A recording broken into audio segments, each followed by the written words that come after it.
નમસ્કાર વિદ્યાર્થી મિત્રો, કેપી ઇન્સ્ટિટ્યૂટમાં ધોરણ 12 ગણિત પ્રકરણ 1 સંબંધ અને વિધેયમાં આપ સર્વે વિદ્યાર્થી મિત્રોનું હાર્દિક સ્વાગત છે।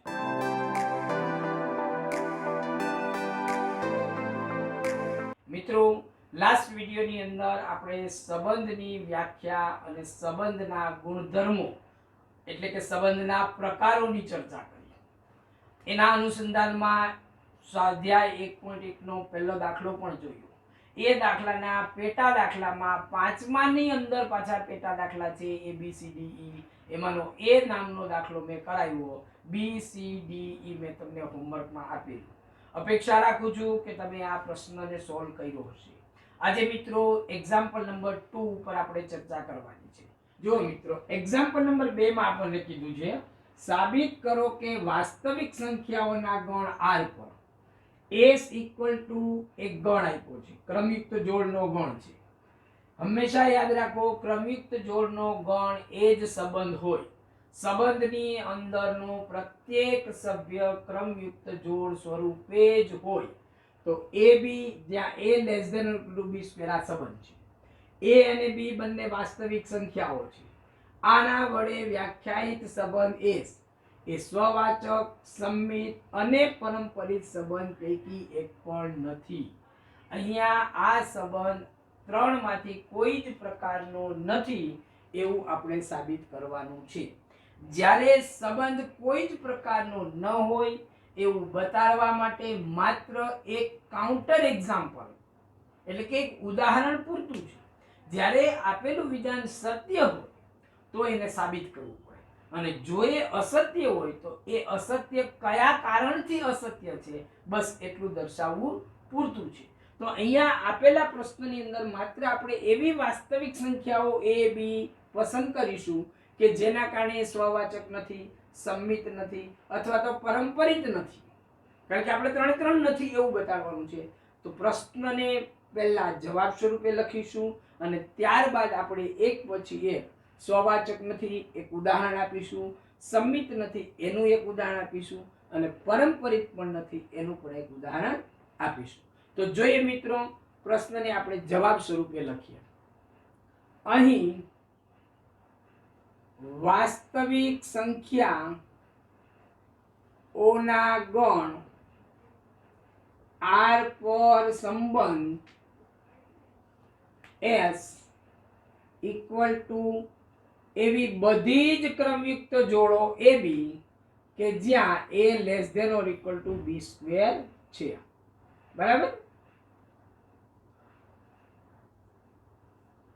થોડું વ્યવસ્થિત રીતે લખવાનું, જેથી કરી વાંચનાર વ્યક્તિને અથવા તો ઇન ફ્યુચર તમારે વાંચવાનું હોય ત્યારે પણ તમને સમજ પડે। તો નોટ્સની અંદર વ્યવસ્થિત નીટ એન્ડ ક્લીન લખવાનું, થોડું ઘણું આમ તેમ થાય તો શક્ય હોય તો સુધારો કરવાનો। ચાલો મિત્રો, સામાન્ય રીતે આપણે આ જ્યારે સંબંધ ચેક કરતા હોઈએ ત્યારે આપણે કેવી સંખ્યાઓ આપણા દિમાગમાં આવે થોડું વિચાર કરો। તમે અહીંયા 1 લેશો તો 1 અને અહીંયા એ આપણે સ્વવાચક ચેક કરવું છે એટલે a અને b નહીં હોય ત્યાં a નામનો ઘટક હશે, કારણ કે પોતે જ ઘટક પોતાની સાથે જોડાતો હોય એટલે આવા બધા ઘટકો હશે a પ્રકારના। તો આ ઘટક માટે આપણને સંબંધ a less than or equal to a square, અહીંયા b ની જગ્યાએ હું a મૂકું છું, આવું સાબિત થવું જોઈએ તમામ વાસ્તવિક સંખ્યા માટે। for a belongs to r, કોઈ પણ વાસ્તવિક સંખ્યા તમે અહીં મૂકો અને જ્યારે આ ચેક કરવાનું આપણે કહીએ ત્યારે આપણા દિમાગમાં કઈ સંખ્યાઓ આવે તો કે પહેલા 1 લઈએ તો 1 અને 1 નો વર્ગ ઇક્વલ ટુ થઈ જાય છે, 2 અને 2 નો વર્ગ તો a ઇક્વલ ટુ નથી થતું, અહીંયા હું 2 મૂકું તો અહીં 2 નો વર્ગ 4 મૂકું તો 2 એ 4 કરતા મોટા છે, સાચું થઈ જાય છે। બરાબર છે? 3 મૂકું તો 3 નો વર્ગ તો 3 કરતા 9 મોટા થઈ જાય છે। કાં તો મોટા છે ને કાં તો સરખા છે। a less than or equal to a square નો મતલબ શું થશે? કાં તો a કરતા a સ્ક્વેર મોટા છે ને કાં તો એ બંને સરખા છે। જો હું અહીંયા 0 મૂકીશ તો 0 નો વર્ગ 0 તો ઇક્વલ ટુ થઈ જશે।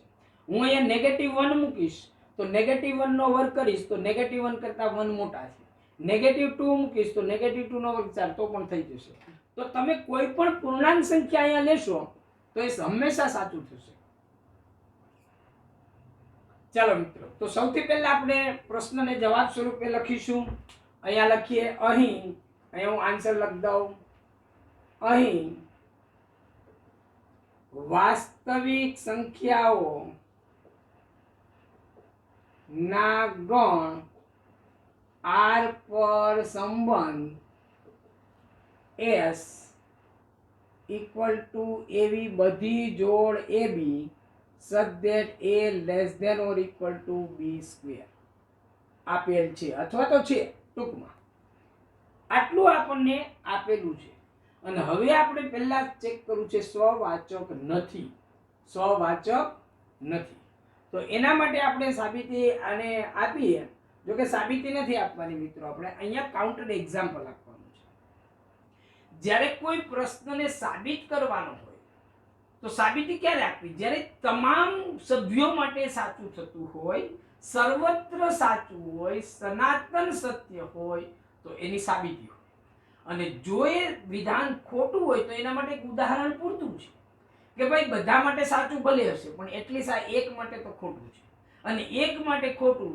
એટલે ખોટું જ કહેવાય તો ખાસ મિત્રો ધ્યાન રાખજો અહીંયા આગળ આપણે અસત્ય સાબિત કરવું છે સ્વવાચક નથી એવું સાબિત કરવું છે એટલે આપણે a અને b ની કોઈક એવી સંખ્યાઓ લઈ અને આ બધું ચેક કરવાનું છે સ્વવાચક માટે તો કોઈ આપણે એક જ સંખ્યા લઈશું તો હવે આપણે જોઈએ કે હવે a belongs to R માટે a belongs to S તો એ સ્વવાચક છે S સ્વવાચક છે આપણે ધારી લઈએ છીએ કે મેં સ્વવાચક છે એવું મેં ધારી લીધું છે એટલે આ સાચું છે a belongs to S સાચું છે હવે આ ચેક કરતા કરતા મને ક્યાંક તકલીફ થશે ખોટું પરિણામ મળશે બરાબર બધા માટે સાચું નહીં મળે ત્યારે હું કહીશ કે ના ભાઈ મારી ધારણા ખોટી છે આ સ્વવાચક નથી તો a belongs to S છે એટલે આનો મતલબ શું થશે કે a હોય તો a less than equal to a square એટલે આમાંથી a less than or equal to a square આવું પરિણામ મળે અને હવે જો આ a છે ને હું આ બાજુ લઈ લઉં અથવા તો બંને બાજુ નેગેટિવ a એડ કરું તો અહીંયા શું થશે a square minus a greater than equal to 0 મેં ઉલટા ક્રમમાં લખ્યું છે પહેલા a આ બાજુ લઈ ગયો એટલે a square minus a છે એ 0 કરતા મોટું છે મેં આ રીતે લખ્યું છે a square minus a greater than equal to 0 હવે આ બંનેમાંથી હું a કોમન કાઢી લઉં a તો a minus 1 greater than equal to 0 મળ્યું આપણને હવે આ 0 મળ્યું એનો મતલબ કે આમાંથી બે પરિસ્થિતિ જાય એક a અને એક a minus 1 આ બે સંખ્યાનો ગુણાકાર ધન છે તો આનો મતલબ શું થશે બે વિકલ્પ થશે એક વિકલ્પ આપણને એ મળશે કે a greater than equal to 0 અને a minus 1 greater than equal to 0 અથવા અહીં હું અથવા લખું છું જો બંને સંખ્યા ધન હોય તો ધનનો ગુણાકાર ધન થાય અને બંને સંખ્યા ઋણ હોય a less than or equal to 0 અને a minus 1 less than or equal to 0 જો બંને સંખ્યા ઋણ હોય તો પણ એનો ગુણાકાર 0 થાય ઓકે તો આ બે પ્રકારની પરિસ્થિતિ આપણને મળે તો આ પરિસ્થિતિને જો આપણે સોલ્વ કરીએ તો a greater than equal to 0 અને 1 આ બાજુ લઈએ તો a greater than equal to 1 એક આ પરિસ્થિતિ છે એટલે કે a 0 કરતા મોટો અને a 1 કરતા મોટો અથવા આમાંથી શું થયું a less than or equal to 0 a less than or equal to 1 આ પરિસ્થિતિ થઈ હવે આ બંને પરિસ્થિતિની અંદર જો આપણે a પસંદ કરીશું તો આ પરિણામ આપણું સાચું બનશે જ સામાન્ય રીતે આપણે આ પરિણામ ચેક કરીએ અને આ ખોટું છે એવું સાબિત કરવા જુદી જુદી સંખ્યાઓ લઈએ તો સામાન્ય રીતે આપણી હ્યુમન સાયકોલોજી કઈ છે આપણે પૂર્ણાંક સંખ્યાઓ જ લઈશું અપૂર્ણાંકનો ક્યારે વિચાર જ નહીં કરીએ અને અપૂર્ણાંક સંખ્યાઓનો વિચાર નહીં કરીએ અને માત્ર પૂર્ણાંક સંખ્યા લઈને ચેક કરવા જશું તો દરેક વખતે આપણને સ્વવાચક બનતું જશે તમે લેજો ચેક કરજો અહીંયા 1 મૂકજો 2 મૂકજો 3 મૂકજો નેગેટિવ પૂર્ણાંકો લેજો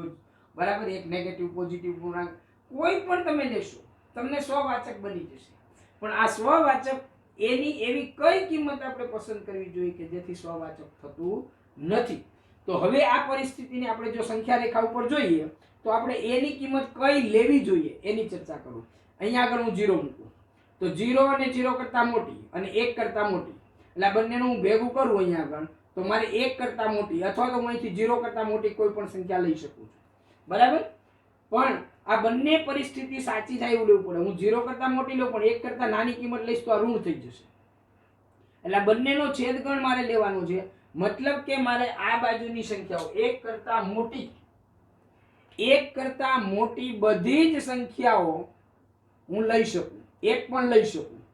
એક લઈશ તો 0 થઈ જશે, તો ઇક્વલ ટુ આવી જશે. એટલે એક અને એક કરતા મોટી કિંમત હું અહીંયા મૂકીશ તો આ એક કરતા મોટી છે, એટલે આ ધન છે ને આ તો એક કરતા મોટી ધન છે, બેનો ગુણાકાર ધન થઈ જશે.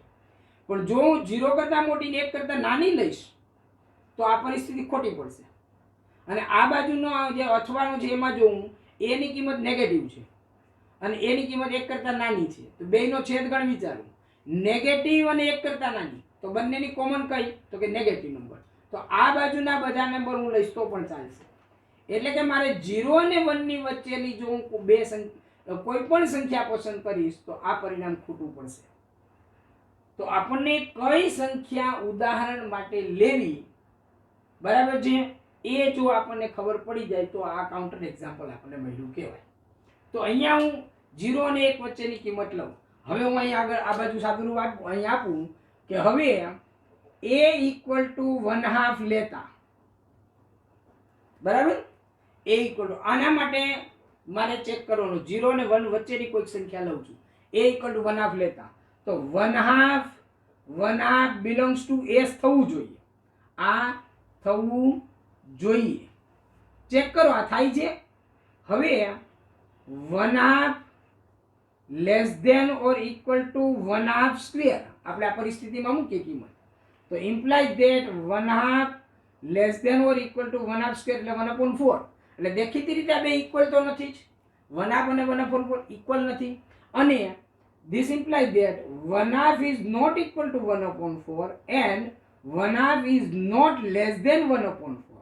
આ પણ આપણને ખબર છે, કારણ કે 1/2 એટલે 0.5 કહેવાય અને 1/4 એટલે 0.25 કહેવાય. તો 0.25 કરતા 0.5 મોટું છે, એટલે આ ખોટું છે. અને આ એક કાઉન્ટર એક્ઝામ્પલ આપણે મળી ગયું, એટલે તેથી એ સ્વવાચક નથી. ઓકે મિત્રો, તો મેં તમને આ 1/2 જ લેવી જોઈએ એ કેવી રીતે સમજ પડશે એ સમજાવવા માટે મેં આ ગણતરી બતાવી છે. પરીક્ષામાં તમારે આ ગણતરી ન બતાવો ચાલે, તમે સીધું જ આ ઉદાહરણ આપી દેશો, ઓકે છે. પણ એની કઈ કિંમત મારે લેવી જેથી કરીને આ વિધાન ખોટું પડશે, તો એ મને કઈ રીતે ખબર પડશે કે એની મારે કઈ કિંમત લેવી, તો એના માટે મારે આટલું કેલ્ક્યુલેશન કરવું પડે. અને હું એની જો આમાંથી જ કિંમત લઈશ તો જ આ વિધાન ખોટું થશે, સ્વવાચક નથી. એની પ્રશ્નની અંદર આપણને કહી દીધું કે એની કિંમત 0 અને 1 ની વચ્ચે નથી, તો આ સ્વવાચક થઈ જાય. પણ પ્રશ્નમાં આપણને કીધું છે વાસ્તવિક સંખ્યા ગણ r ઉપર, આખી r ઉપર થવું જોઈએ. તો આખી r માં 1 કરતા મોટા માટે તો સ્વવાચક છે જ, આપણે એ જોઈ લીધું. 1 કરતા મોટા માટે સ્વવાચક છે, 0 કરતા નાના માટે અહીંયા જોઈ લીધું સ્વવાચક છે. પણ આ બંનેની વચ્ચેથી મેં એક નંબર લીધો 1/2. તમે કોઈ પણ લઈ શકો, 1/3 લઈ શકો, 1/5 લઈ શકો, કોઈ પણ લઈ શકો. 0 અને 1 ની વચ્ચેનો કોઈ પણ નંબર તમે લેશો અને આ ચેક કરશો એટલે સ્વવાચક નહીં થાય. ઓકે મિત્રો, તો આ રીતે આપેલા પ્રશ્નની અંદર સ્વવાચકતા એ સંબંધ માટે સાચી નથી. જોઈએ મિત્રો આપણે સંમિતતા કઈ રીતે જોઈશું. ચાલો મિત્રો, તો સ્વવાચક નથી એ સાબિત કર્યા પછી આપણે ચેક કરીએ સંમિત નથી, બરાબર. તો આના માટે આપણે શું કરવાનું છે, પ્રત્યેક AB belongs to R માટે BA belongs to R થાય તો એ સંમિત છે તેમ કહેવાય. આ આપણે વ્યાખ્યા એટલા માટે હું લખું છું જેથી કરી દાખલો સમજવામાં સમજ પડે, બરાબર. હવે આપણે લઈએ. હવે પ્રત્યેક AB belongs to R implies that સંબંધમાં છે એટલે A less than or equal to B square. શું આના ઉપરથી આવું કહી શકાય B square less than or equal to A? આના પરથી નહીં કહી શકાય. is not less than is A less than or equal to B square is not implied B square less than or equal to A. કારણ કે આપણે લઈએ કોઈ એક જોડ લઈએ 1 2 belongs to S. સોરી, અહીંયા મેં R લખ્યું છે, R નથી લખવાનું, અહીંયા S લખવાનું છે. 1 2 belongs to S. તો આનો મતલબ શું થયો, 1 less than or equal to 2 square. This implies that 1 less than 4 equal to નથી, 1 બરાબર 4 નથી, પણ 1 એ 4 કરતા નાના છે, એટલે અથવા તો 4 એ 1 કરતા મોટા છે, 1 less than 4 છે, જે સત્ય છે. પરંતુ 2 1 નોટ બિલોંગ્સ ટુ એસ, કારણ કે 2 is not less than 1 square. બરાબર, implies that 2 not less than 1. 2 એકનો વર્ગ 1 કરીએ આપણે તો 2 ની કિંમત એ 1 કરતા નાની છે, અહીંયા એ ખોટું છે, એટલે 2 is not less than 1. અને આટલા માટે આપણે કહી શકીએ કે આમ એ સમમિત સંબંધ નથી, સમમિત સંબંધ નથી. જો મિત્રો અહીંયા આગળ પણ મેં કાઉન્ટર એક્ઝામ્પલ જ લીધું છે. કાઉન્ટર એક્ઝામ્પલનો મતલબ, કાઉન્ટર એક્ઝામ્પલ અંગ્રેજી શબ્દ છે. કાઉન્ટર એક્ઝામ્પલનો મતલબ થાય છે કે કોઈ પણ પરિણામ અસત્ય છે એના માટે આપવામાં આવતું એક ઉદાહરણ. બરાબર, એટલે હું કાઉન્ટર એક્ઝામ્પલ બોલું એટલે તમારે આ મતલબ સમજવાનો. તો આ રીતે આપેલું વિધાન સમમિત નથી. ચાલો મિત્રો, તો આપણે પારંપરિક સંબંધ નથી એવું સાબિત કરવું છે. તો એના માટે આપણે શું કરવું પડશે, પેલા વ્યાખ્યાના એક સ્ટેપ મેં લખી દઈએ. હવે પ્રત્યેક AB belongs to S અને B થી શરૂ થતો ઘટક BC belongs to S માટે વચ્ચેનો ઘટક નીકળી જાય તો AC belongs to S થાય, S થાય તો S પારંપરિક છે તેમ કહેવાય. બરાબર, તો આ પરિસ્થિતિ ને આ પરિસ્થિતિ સત્ય રહેવી જોઈએ અને આ પરિસ્થિતિ આપણે બતાડવી છે કે AC S માં આવતું નથી, તો જ આપણે કહીશું ને પારંપરિક નથી. AC S માં આવી જશે તો પારંપરિક થઈ ગયું. એટલે આના માટે આપણે શું કરીશું, AB S માં છે એટલે આપણે શું મળશે, A less than or equal to B square, અને BC S માં છે એટલે શું મળશે, B less than or equal to C square.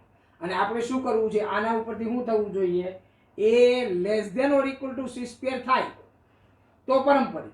અને આ નોટ ઉપર મારે લીટી આવી જાય કે આ A અને C square સરખાઈ નથી અને A C square કરતા નાનોય નથી, મોટો થઈ જાય છે, તો એ પારંપરિક નથી. આવું થાય તો S પારંપરિક નથી. ઇક્વલ ટુ થઈ જાય તો પારંપરિક છે, આ સાચું થઈ જાય તો પારંપરિક, એટલે ખોટું કરવાનું છે. A is not less than or equal to C square થાય તો S પારંપરિક નથી.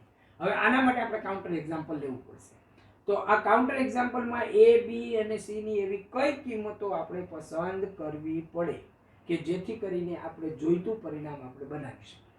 ચાલો મિત્રો, તો અહીંયા મારે A, B અને C ની કિંમતો પસંદ કરવા માટે આને હું આ રીતે પસંદ કરીશ, A less than B square અને B equal to C square. આ પ્રકારે થાય ને એવી મારે સંખ્યા પસંદ કરવી છે. જો હું આની અંદર C ની કિંમત 2 લઈ લઉં, હું ઊંધેથી વિચારીશ, A, B અને C માં C ની કિંમત હું પહેલા લઈશ, એટલે કે C ની કિંમત જો હું 2 લઉં તો 2 નો વર્ગ બરાબર 4, તો B બરાબર મને કેટલા મળ્યા, 4. આ 4 ને હું અહીંયા મૂકું તો 4 નો વર્ગ કેટલો થાય, 16 લેસ ધેન A. તો A ની કિંમત મારે 16 કરતા નાની કોઈ પણ પસંદ કરવાની. B બરાબર 4 અને C બરાબર 2. અને આના માટે મારે શું બનશે કે આને હું આવું લઈશ તો A less than or equal to C square, less than or equal to C square સત્ય સાબિત થવું જોઈએ નહીં, તો જ થશે ને. આ સત્ય થવું જોઈએ નહીં, સત્ય થવું જોઈએ નહીં. જો સત્ય થઈ જાય તો પારંપરિક થઈ જશે. એટલે અહીંયા હું A ની કિંમત મૂકું, A ની કિંમત 16 કરતા નાની છે એટલે A ને હમણાં એમને બદલવા દો. લેસ ધેન C ની કિંમત મેં લીધી કેટલી, 2, 2 નો વર્ગ એટલે 4 થશે, એટલે આ થશે A less than or equal to 4. તો એનો મતલબ થયો કે A ની કિંમત જો હું 4 અને 4 કરતા નાની લઈશ તો આ સાચું થઈ જશે. બરાબર, એટલે આ સત્ય થવું જોઈએ નહીં, સત્ય થવું જોઈએ નહીં. અને તેથી A ની કિંમત 4 કરતા નાની લેવાની નથી. બરાબર, અને 16 કરતા નાની લેવાની પણ 4 કરતા નાની લેવાની નથી. તેથી A ની કિંમત મને ક્યાંથી મળશે, A belongs to 4 અને 16 ની વચ્ચેની કોઈ પણ કિંમત લઈ લો અને પછી હું ચેક કરું, જો મેં C ની કિંમત તો 2 લઈ લીધી, B ની કિંમત 4 લઈ લીધી, A ની કિંમત મારે પસંદ કરવાની. તો A ની કિંમત હું 4 અને 16 ની વચ્ચે લઈ લઉં અને પછી આ પારંપરિકતા ચેક કરું તો મને ખ્યાલ આવશે કે આ પારંપરિક થતું નથી. હવે અહીં ચેક કરો, ચાલો ચકાસણી. અહીં જુઓ ચકાસણી શું લઈએ, A ની કિંમત 4 અને 16 ની વચ્ચે હું લઉં છું 5, A બરાબર 5 લીધા, B બરાબર અહીં કેટલા લીધા 4, તો 5 4 ઇમ્પ્લાય ધેટ 5 લેસ ધેન 4 નો વર્ગ સત્ય છે.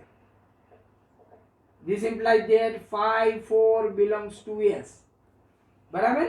પછી B બરાબર મેં 4 લીધા, C બરાબર મેં 2 લીધા છે. implies that 4 લેસ ધેન 2 નો વર્ગ સત્ય છે. This implies that 4 2 belongs to S.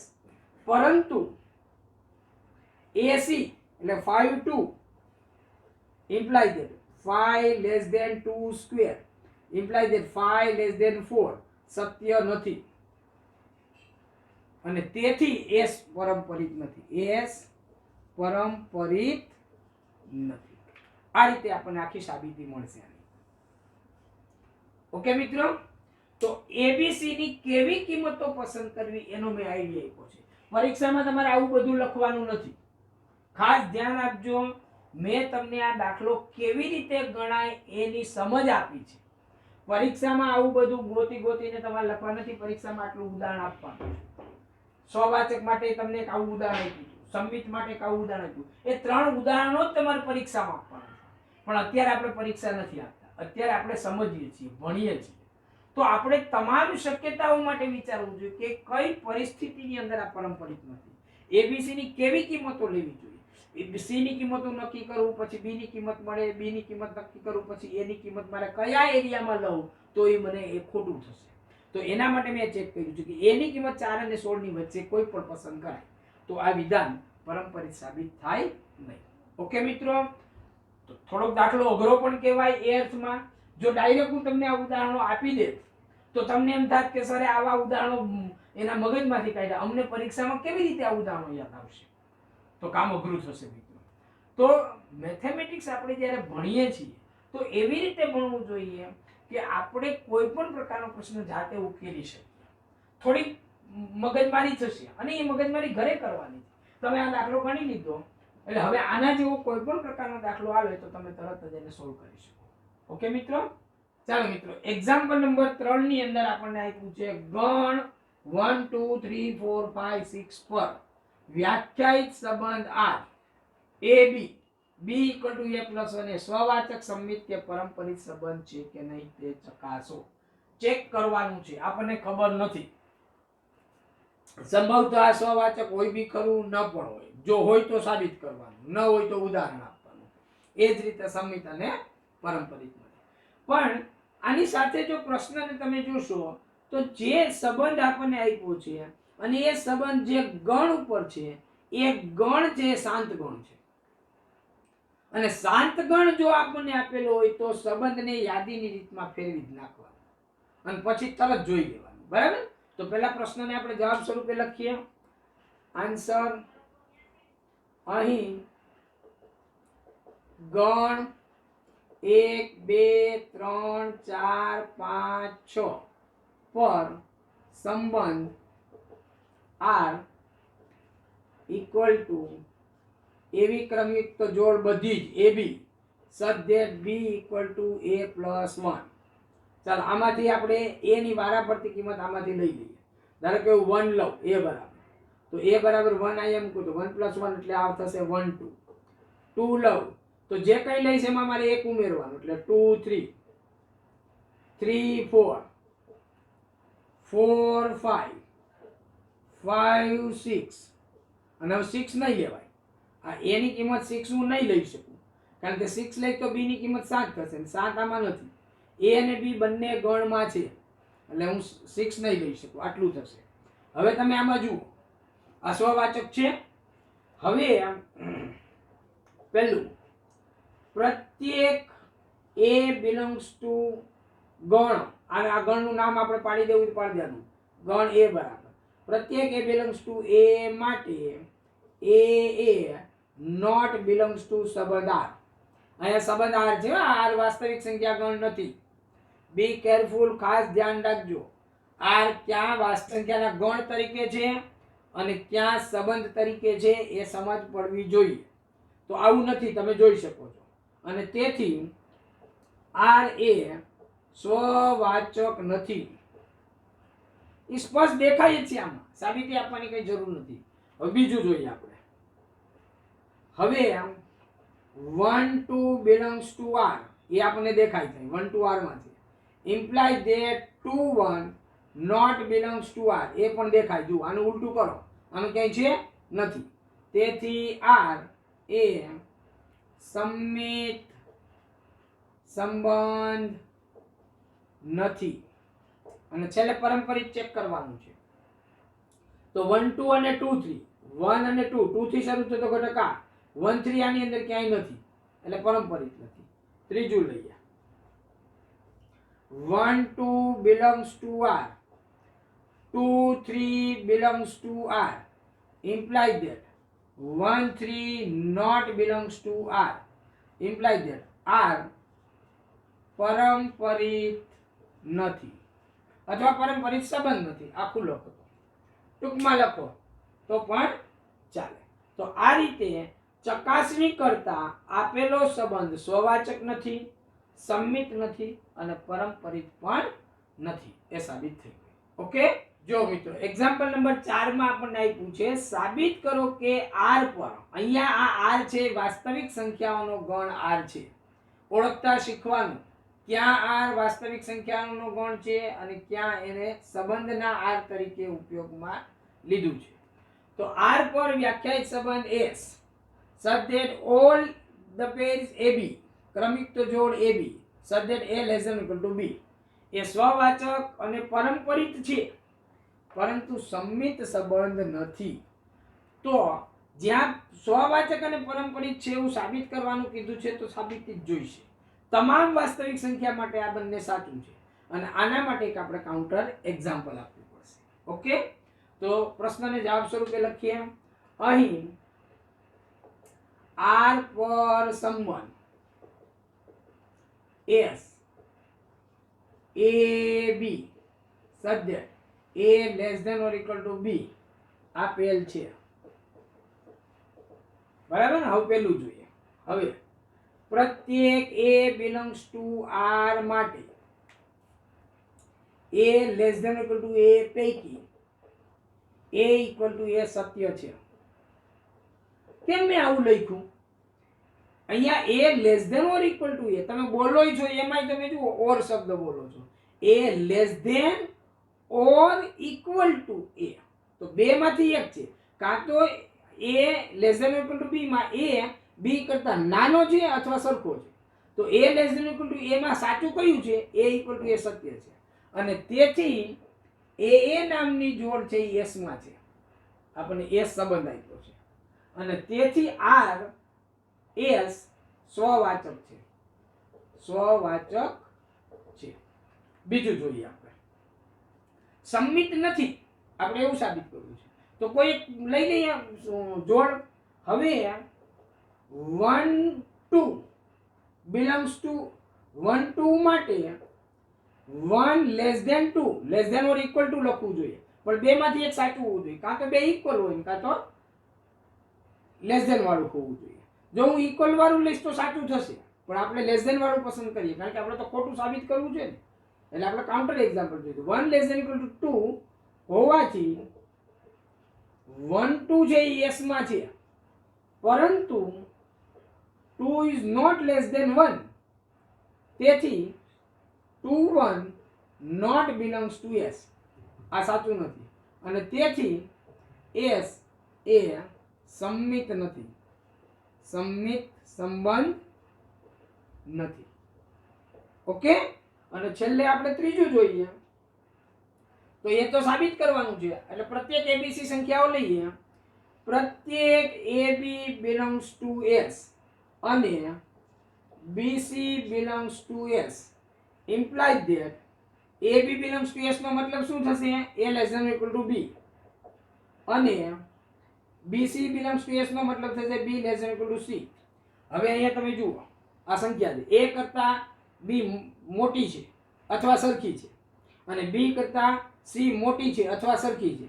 તો આ બંનેને જ્યારે તમે ભેગા કરશો તો આમાંથી તમને આવું પરિણામ મળશે A less than C અથવા ઇક્વલ. જો આ બંને ઇક્વલ હશે તો A બરાબર B, B બરાબર C તો A બરાબર C અને A less than B, B less than C તો A less than C. આ સનાતન સત્ય છે સંખ્યાઓ માટે. બરાબર? અને A less than or equal to C મળ્યું તો આનો મતલબ શું થયો? એસી નામની જોડ બિલોંગ્સ ટુ એસ અને ઇમ્પ્લાય એસ પરંપરિત સંબંધ છે. અને આ રીતે આખો પ્રશ્ન પૂરો થશે. બરાબર. થોડુંક વર્ણનાત્મક હું તમને લખાવું છું એટલા માટે મિત્રો કે એક બાજુ જેઈ ની પરીક્ષા છે તમારી, જ્યાં તમને આપેલા પ્રશ્નોમાંથી એબીસીડી ચોઈસ પસંદ કરવાની છે. ગુજકેટની પરીક્ષામાં પણ એબીસીડી ચોઈસ માંથી તમારે જવાબ પસંદ કરવાનો છે. ત્યાં તમે રફ ગણતરી દ્વારા પ્રશ્નનો જવાબ આપશો ચાલશે. પણ જ્યાં સુધી બોર્ડની પરીક્ષાને લાગે વળગે છે, તો બોર્ડની પરીક્ષામાં પણ 50 માર્ક્સનું તો એમસીક્યુ પ્રકારનું છે, ત્યાં તમે રફ ગણતરી કરશો તો ચાલશે. પણ જે બીજા 50 માર્કનું થિયોરેટિકલ રાખવાનું છે, એ જગ્યાએ તમને આવું વર્ણન કરતા આવડવું જોઈએ. ત્યાં જો તમે રફ ગણતરીમાં જવાબ આપશો મિત્રો, તો મને ખબર છે કે બોર્ડમાં ઘણા બધા વિદ્યાર્થીઓને સાચો જવાબ હોવા છતાં અધૂરા વર્ણનને કારણે પૂરા માર્ક્સ મળતા નથી. તો ખાસ કાળજી રાખજો. વર્ણન કરતા શીખવું જ પડશે. એના માટેનો કોઈ જ વિકલ્પ નથી. ચાહે તમે ગુજરાત બોર્ડમાં હોય કે સીબીએસઈ બોર્ડમાં હોય. સીબીએસઈ બોર્ડમાં જનરલી હિન્દી મીડિયમ કે ઇંગ્લિશ મીડિયમમાં સ્ટુડન્ટ હોય છે, અને આ વિદ્યાર્થીઓએ પણ આવું વર્ણન કરવું પડતું હોય છે. એવું નથી કે માત્ર ગુજરાત બોર્ડના વિદ્યાર્થીઓને જ વર્ણનની જરૂર છે. તો ખાસ કાળજી રાખજો. હું અહીંયા સ્ટેપ બાય સ્ટેપ તમને એવું સરળ ભાષામાં વર્ણન કરતા આવડે એવો મારો પ્રયાસ છે. અને આટલા વર્ણનને જો તમે સારી રીતે સમજી શકશો, તો આના જેવો નેક્સ્ટ એક્ઝામ્પલ હશે કોઈ પણ, તો તમે એમાં વર્ણન કરશો. વર્ણન કઈ રીતે કરવું, પ્રશ્નમાંથી પ્રશ્નને જવાબ સ્વરૂપે કઈ રીતે લખવો, એ હું દરેક દાખલે સમજાવું છું. તો ખાસ મારો આગ્રહ છે મિત્રો કે આ વર્ણનાત્મક ભાષા જે છે, તર્કસંગત પગથિયા પ્રમાણે આપણે ચાલીએ છીએ. આ ગણિત છે, આ વાર્તાની ચોપડી નથી. એટલે ખાસ કાળજી રાખજો. ઓકે, જોઈએ નેક્સ્ટ એક્ઝામ્પલ 5. જો મિત્રો એક્ઝામ્પલ નંબર 5 માં આપણને આપ્યું છે r પર વ્યાખ્યાયિત સંબંધ, મતલબ કે વાસ્તવિક સંખ્યાઓના ગણ r પર સંબંધ s એ એવી બધી જોડ ab કે જ્યાં a b³ થાય, તો એ સ્વવાચક સંમિત તે પારંપરિક સંબંધ છે કે નહીં તે ચકાસો. અહીંયા ચકાસણી કરવાની છે. આપને ખબર નથી, સ્વવાચક હોય બી ખરું, ન પણ હોય. બરાબર. એ જ રીતે સંમિત અને પારંપરિક હોય બી ખરું, ન પણ હોય. પણ થોડુંક વિચારશો તો હમણાં આપણે અહીંયાના જેવો એક પ્રશ્ન જોયો, a b². બસ એના જેવો આ પ્રશ્ન છે. એ જ રીતે કઈ કિંમતો માટે આ સ્વવાચક નહીં બને, સંમિત નહીં બને, પારંપરિક નહીં બને, એ તમે ચેક કરી શકશો. તો આગળનો દાખલામાં મેં તમને પોસિબિલિટી કેવી રીતે મેળવવી એ સમજાવ્યું. તમે એ રીતે ચકાસણી કરશો તો તમને પોસિબિલિટી કઈ શક્યતાઓ માટે એ સંમિત થશે કે સ્વવાચક થશે, પારંપરિક થશે, કઈ શેના માટે નહીં થાય, એ તમે જોઈ શકો. હું માત્ર તમને કાઉન્ટર એક્ઝામ્પલ આપું છું બધા. એ પહેલા પ્રશ્નને જવાબ સ્વરૂપે લખીએ. બરાબર. તો અહીં r પર, જો અહીં ખાલી r પર એવું લખવું એનો મતલબ થાય વાસ્તવિક સંખ્યાના ગણ r પર વ્યાખ્યાયિત સંબંધ s equal to all the pairs ab such that a less than or equal to b³ is given. આપેલ છે. ચાલો હવે હું પહેલું લઉં છું. a equal to 1/2 લઈ અને 1/2 માં છે a equal to 1/2 belongs to આ લખવાની જરૂર નથી. a equal to 1/2 લેતા આપણે જોઈએ 1/2 is not less than or equal to 1/2 કારણ કે 1/2 નો ક્યુબ લઈએ તો 1/8 થાય. 1/8 તો નાના છે, 1/2 મોટા છે. આ સત્ય છે. Imply that 1/2 not belongs to s. Implies that s સ્વવાચક સંબંધ નથી. તો એક તો આપણને ખબર પડી કે આ સ્વવાચક નથી. સંમિતતા માટે ચેક કરીએ આપણે. બીજું સંમિતતા માટે લઈએ આપણે શું લઈશું, કંઈક એક જોડ લઈ લઈએ. 1 2 આગળ નામ લીધું તો એવું જ 1 2 belongs to s. તો આનો મતલબ શું થાય, 1 less than 2³ અને implies that 1 less than 8. કારણ કે અહીંયા જોવાનું છે a less than b³, તો આ a અને આ b. a એટલે 1 અને b એટલે 2 ની 3 ઘાત એટલે 8, જે સત્ય છે, જે સત્ય છે. અને તેથી 1 2 બિલોંગ્સ ટુ s બરાબર છે. પરંતુ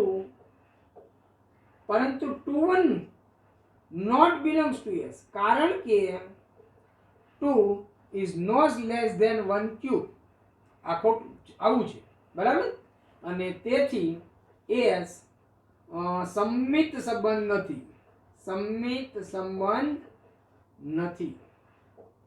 અને ત્રીજું આપણે જોઈએ પરંપરિત માટે. તો પરંપરિત માટે મેં તમને આગળ કીધું એ રીતે, ધારો કે તમારે શું લેવાનું છે, a b belongs to s, b c belongs to s, તો a c not belongs to s આવું બતાવવું છે, ઉદાહરણ લેવું છે. તો એના માટે આપણે શું લઈએ, ધારો કે b બરાબર હું અહીંયા 2 લઈ લઉં, બરાબર. તો મારે આ જોવાનું છે, a b belongs to, અહીંયા હું રફ કામ થોડું કરું છું આ બાજુ, a b belongs to s તો શું બને, a less than or equal to b cube. b c belongs to s તો શું બને, b less than or equal to c cube. અહીંયા c બરાબર હું 2 લઈ લઉં, તો એમાંથી આપણને b કેટલો મળ્યો, c ક્યુબ, 2 2 4 2 8, 8 મળ્યો, બરાબર.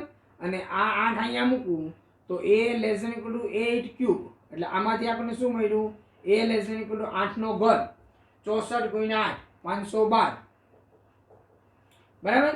તો 512 કરતા નાની કોઈ પણ એની કિંમત લેવાય. અને હવે મારે આ સાબિત કરવું છે, a c not belongs to s આવું બતાવવું છે.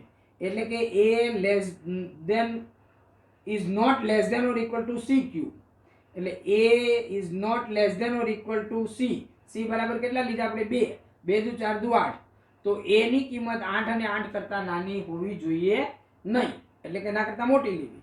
તેથી a belongs to 8 to 512, આમાંની કોઈ પણ એક કિંમત તમે લઈ અને પછી ઉદાહરણ આપજો. એટલે આ પરંપરિત માટે પરંપરિતતા જાતે ચકાસો. મેં તમને આ હોમવર્કમાં આપું છું. અહીંયા કઈ રીતે પસંદ કરવું, a b c મેં તમને અહીં સમજાવ્યું છે. આગળના એક્ઝામ્પલ 2 માં ડિટેલમાં તમને સમજાવ્યું, એનું વર્ણન લખતા પણ શીખવાડ્યું છે. તો એ બધું ભેગું કરી અને આખો દાખલો તમારે કાઉન્ટર એક્ઝામ્પલો આપીને કહેવાનું છે કે આપેલ પ્રશ્નની અંદર સંબંધ s સ્વવાચક, સંમિત કે પરંપરિત સંબંધ નથી. ઓકે મિત્રો, તો આ રીતે મિત્રો આપણે આ એક્સરસાઇઝની અંદર એક્ઝામ્પલ 2 3 4 અને 5 ચાર દાખલાઓ જોયા. ખૂબ જ લોજિકલ પ્રોબ્લેમ છે, બધા સમજવા જેવા છે, વિચાર માંગે એવા છે, ધીરજ રાખવી પડશે, શાંતિથી વિચારવું પડશે, મહેનત પણ કરવી પડશે. પણ જો હિંમત રાખશો તો ચોક્કસ આવડશે, બરાબર છે. જો કંઈ પણ ડાઉટ હોય તો આ જ વિડીયોની નીચે ટેલિગ્રામની લિંક આપેલી છે, એ લિંક દ્વારા ટેલિગ્રામ ગ્રુપમાં જોડાઈ જજો અને એની અંદર મેસેજ છોડજો, અથવા તો આ વિડીયોની કોમેન્ટ બોક્સની અંદર મેસેજ છોડજો. અને કોઈ પણ પ્રકારનો ડાઉટ હોય ગણિતને લગતો, ખાસ કાળજી રાખજો મિત્રો, ગણિત સિવાયના પ્રશ્નો પૂછવાની સખત મનાઈ છે. ટેલિગ્રામ ગ્રુપની અંદર પણ ગણિત સિવાયના કોઈ પણ પ્રકારના પ્રશ્નો હશે તો એ ગ્રુપમાંથી તમને રિમૂવ કરી દેવામાં આવશે. આ ગ્રુપ માત્ર ને માત્ર મેથેમેટિક્સ શીખવા માટેનું જ છે. તમારા સાથી મિત્રોને પણ કહેજો. મિત્રો, આજે લોકડાઉનની પરિસ્થિતિમાં આપણે જ્યારે બધા ફસાયા છીએ, ઘરમાં પુરાયા છીએ, ત્યારે ગુજરાતીની અંદર, શુદ્ધ ગુજરાતીની અંદર, કારણ કે ગામડાઓની અંદર કે શહેરી વિસ્તારના પણ એવા ઘણા બધા વિદ્યાર્થીઓ છે જે અંગ્રેજી કે હિન્દી સમજી શકતા નથી, એને ગુજરાતીમાં જ સમજવું પડે છે. અગાઉ કોરોના પહેલા મેં યુટ્યુબ ઉપર જોયેલું કે હિન્દી અને ઇંગ્લિશમાં જ વિડીયો મળે છે, ગુજરાતીમાં કોઈ વિડીયો અવેલેબલ નથી. અને અત્યારે આપણને સમય મળ્યો છે, તક મળી છે, ખાસ કરીને એમ કહું તો મને તક મળી છે કે આ રીતના ગુજરાતીની અંદર વિડીયો બધા તમારા માટે અવેલેબલ કરી દો. બિલકુલ ફ્રી છે. તમારા સાથી મિત્રોને કહેજો. અને મારી તો એવી ઈચ્છા છે કે ગુજરાતના તમામ વિદ્યાર્થીઓ સુધી આ વિડીયો પહોંચે. એના માટે હું તો મહેનત કરું જ છું, પણ તમારી પણ એક નૈતિક ફરજ મિત્રો બને છે કે આપણા કોઈ પણ મિત્રો જે છે ગુજરાતના, કોઈ પણ બાળકો છે એ આપણા પરિવારના જ સભ્યો છે એમ સમજી અને તમારી પાસે જે કોઈ ગ્રુપ હોય, વિદ્યાર્થીઓનું ગ્રુપ હોય કે શિક્ષકોનું ગ્રુપ હોય કે શાળાનું ગ્રુપ હોય, એ ગ્રુપની અંદર આ વિડીયો ફોરવર્ડ કરજો. જેથી કરી અને તેમને માહિતી મળે. અને જો તમને આ ગમતું હોય તો લાઈક કરજો, અને જો આ ચેનલમાં તમે નવા હોય તો ચોક્કસ સબસ્ક્રાઇબ કરી બેલ આઇકન દબાવજો, જેથી કરીને જ્યારે જ્યારે હું વિડીયો અપલોડ કરીશ એટ એ ટાઈમ તમને તરત જ નોટિફિકેશન આવશે અને આ વિડીયો તમને મળી જશે. તમારો અભ્યાસક્રમ રાબેતા મુજબ ચાલશે. ખૂબ ખૂબ આભાર મિત્રો, ધન્યવાદ.